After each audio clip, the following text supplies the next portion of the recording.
Hey guys, I didn't actually expect there to be a part 2 to Ninja Gaiden, but here we are. As you saw at the end of my last video, I did defeat the boss of level 2. Oh dear. So now we're on to Act 3. So, yeah, we're starting off, of course, with another cutscene. These were kind of like the reward at the end of each level. I mean, after all your suffering and hardship, you finally got one of these awesome cutscenes. And you can see there's even lip movement and that sort of thing. Which actually, a lot of the time looks kind of stupid, but this actually looks pretty good. And it's actually kind of, it is timed, not exactly lip synced, but fairly much, fairly timed to the actual words. So, I mean, really, really impressive stuff with the NES. So, yes, we're now getting into all this stuff about the Statue of Light and the Statue of Darkness. So, there's not really a huge amount for me to say about the storyline here. Statues look pretty cool though.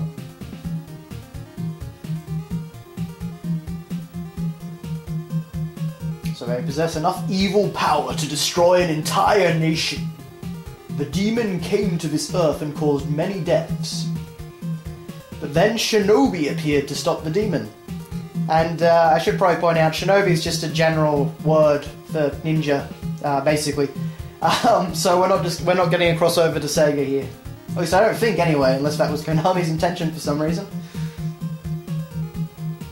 There was never actually a version of Ninja Gaiden on Sega Master System or Mega Drive, but there was going to be one, and I did a video on that actually. Yeah, that was like a beat 'em up in the style of the game that preceded this one. But anyway, so yes, we have two statues. So we need to get. So we have the shadow statue, and so we need to get the light statue. But whoop! Now this random guy has stolen the shadow statue, and I'm pretty sure we never see that guy again.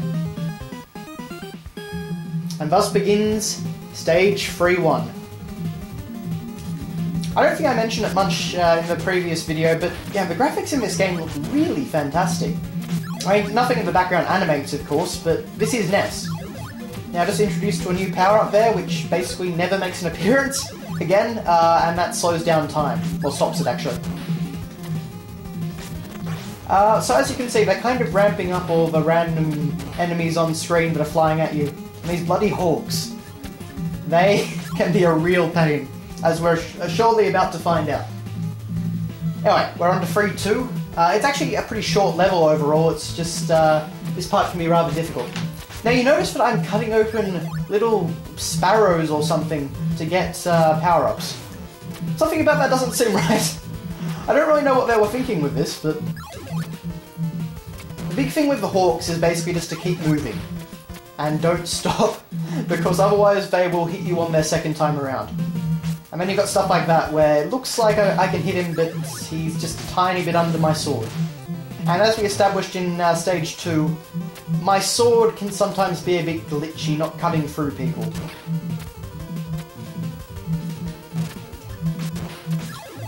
I also have the windmill shuriken, so that can be rather useful, if you know what you're doing, so you can make it kind of loop around you like that. Now, this part here. This part that leads to the boss. That cheater can easily kill you. And there's a hawk that's going to come down from the other side of the screen, and there's that guy who won't move from that edge of the screen. There's three things which will probably knock you into the pit below. And if not knock you into the pit below, they're going to hurt you anyway. Luckily, you can use the windmill shuriken to take care of the hawk. Okay, now it's the boss, and this boss I really hate. I don't know why exactly I really hate it, but...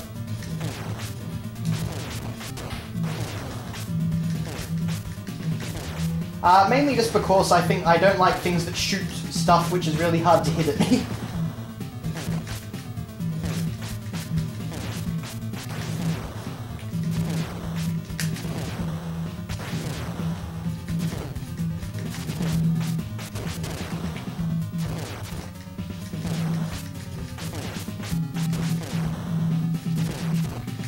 No, no, no, there we go. There we go, okay. 1 health remaining. Oh dear. I probably didn't actually talk during that boss battle, did I? It's hard to convey just how stressful this game feels, because there's always something that's trying to kill you. There's never a moment when you're safe.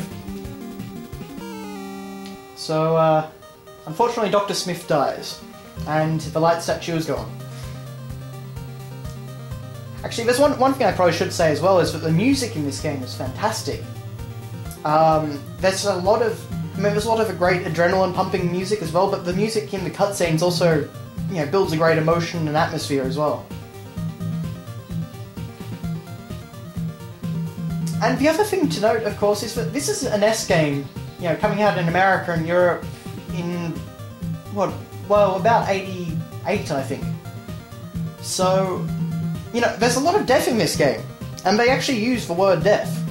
Actually, well, the opening cutscene begins with Ryu's father dying. It's rather impressive that this game got through censorship, because a lot of games weren't allowed to have people die.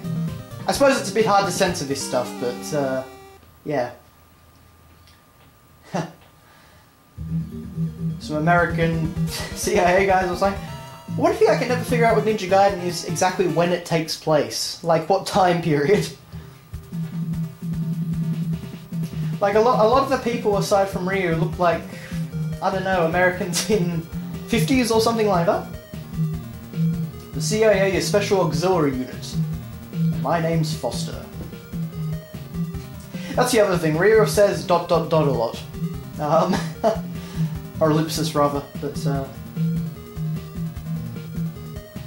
I want to know why you killed Smith? Question mark.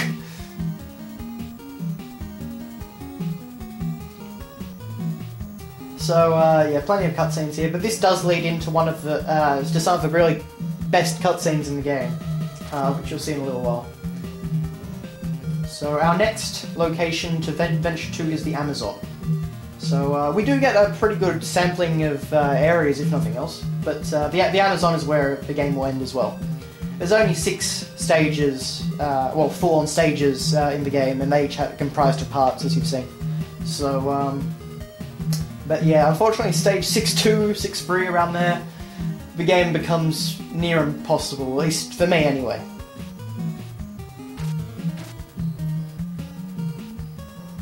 Guardia di Mew, or Mew, or something like that. He's, or as he's known most of the time, the Jacquio, and he is the main enemy of the game.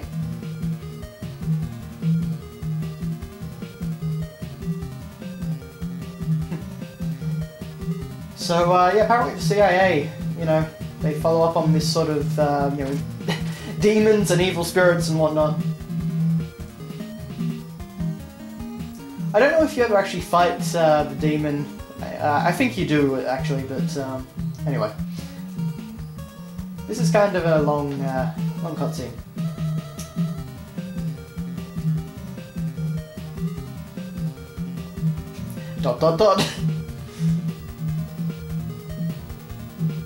When a black moon shines, light and dark break apart, the King of Darkness howls. What I actually will say as well about all these cutscenes is that, you know, the translation job is pretty, well, if not amazing, decent anyway. You know, everything's pretty much coherent, unlike certain other NES games. And, yeah, the storyline actually does make enough sense. So, considering we were getting some pretty weird stuff at the time in terms of translation. Especially, I think Konami wasn't too bad. I think Capcom had a few weird things, but...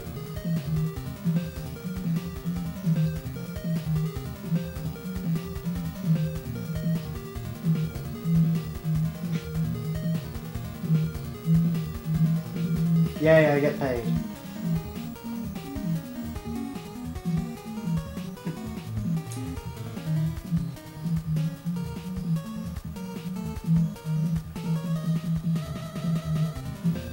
Okay, here we go.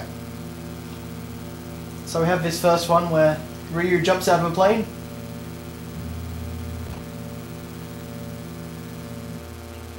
Okay. we're back. So, stage 4-1, the Amazon. Wow, that was like a 4-minute cutscene actually in an S game. And I hate this guy so much. Okay, there we go. Now we're cutting down Now we're cutting down spiders to get our power-ups. I don't like spiders, so I'm not going to complain about that. There we go, just bounce off his head, and we're fine.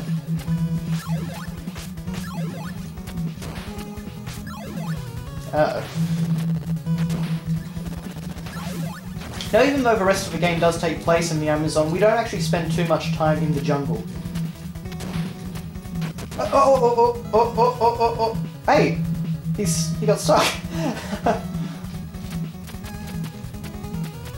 Okay, and he jumped over me, that's good. No, down, there we go.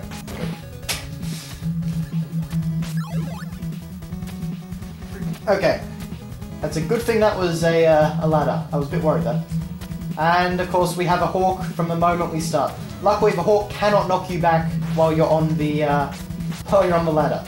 Otherwise that would get really, really annoying. Come on. Hang on, that did too... Yeah. At least we only start back here. But it's for one thing, again, except unless you die on a boss, your checkpoints are really good. Unfortunately, I lost my spinny ability. The cheaters. Okay, here we go. I love this cutscene. It's the most impressive 8-bit sprite work I think I've ever seen. Just look at that whole panorama. The animation on Ryu. It's just such a cool looking thing. And again, at the time, I mean, no one had seen anything like this game. You know, most games didn't really have cutscenes in any way, shape or form. Some of them, well, most of them had something at the beginning. Sometimes it was just like text scrolling down, but nothing like this at all. In many ways, I'd actually argue that this is kind of like the father of modern, you know, cinematic games. Which, you know, is either a good thing or a bad thing now, I suppose, but depending on your point of view. Now, this is kind of annoying. If you keep hitting the bat and killing it, it will just respawn infinitely.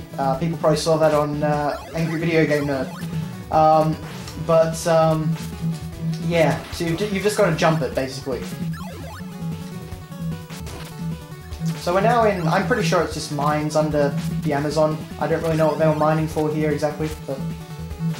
we're also introduced to these other guys who wear kind of, you know, pumpkins on their head, jack-o'-lanterns. And, oh, now we're also introduced to the, I don't know, doves? Which have now merged into one super dove, apparently.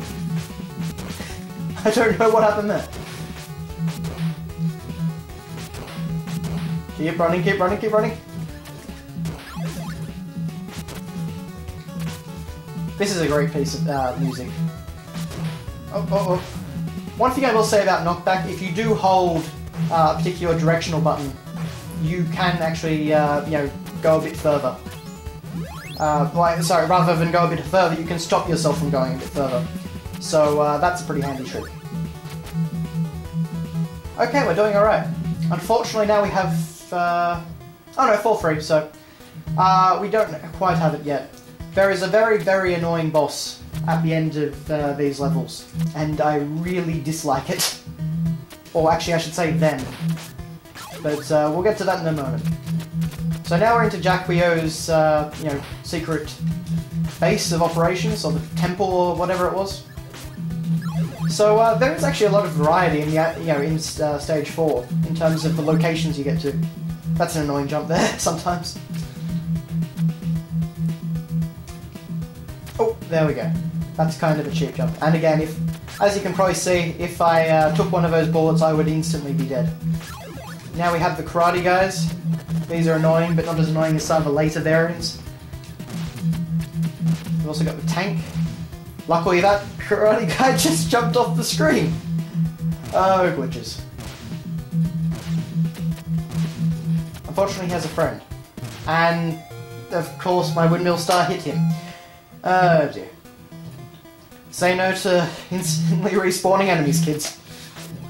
Luckily, it does have, you know, the kindness to give you a windmill star there. So you do have a chance at least.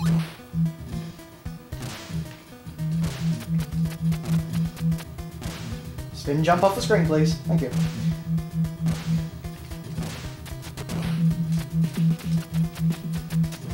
Luckily him I can take, but the tank machine thing is really a pain. Oh, I've got that now. There we go.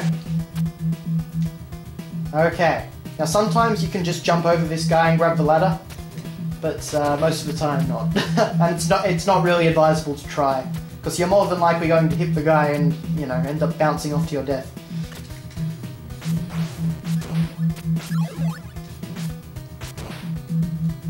Okay, so we have to climb up here.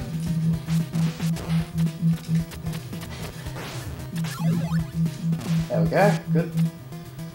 And the boss. And I made it here with most of my health, so we'll see how I go, but... Okay. I hate this thing, I hate this thing, I hate this thing.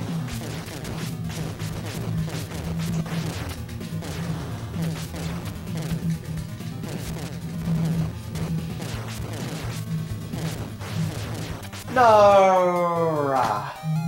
You see, it wouldn't be so bad if, like, one of them died after you took down half their health or something, but as it stands, they are such huge pains. And, yeah, I'm not sure if I'll get past them in a reasonable amount of time anyway. Something I haven't mentioned, of course, is that the power-ups, yeah, the things that store them can be really hard to hit. Again, because your sword can just go through them. Like, look at that. So that time it did it, but if you're just slightly, like a pixel too far out, you can't do it. And that really drives me mad. Okay. But I've only got one. I seem to remember actually that there might have been some, like... No, never mind. I was thinking that if I stood there, he couldn't hit me. I was wrong. But I've got to say though, they didn't seem to come down there very often, so maybe if I hide down in that corner. Okay, we're back. Now, I've got, well, more health than I had last time. Oh, goodness. Well, as it turns out, there's actually a very, very easy way to beat these guys. Basically, if you stand under one of their pillars, they have to go on top of it. So you can just slash them whenever. And as you can see, I don't know exactly why it happened, but one of them is actually already dead, even though he's not as low on health as he was last time. But anyway, so theoretically, once he gets over here, yeah, I'm going to beat him. So there will be another part. There you go. And I have now finally found a way to basically get this guy. Unfortunately, this method seems to take a long time. And he can still hit me, apparently. But there we go. Finally, he is down. So I will see you in part 3.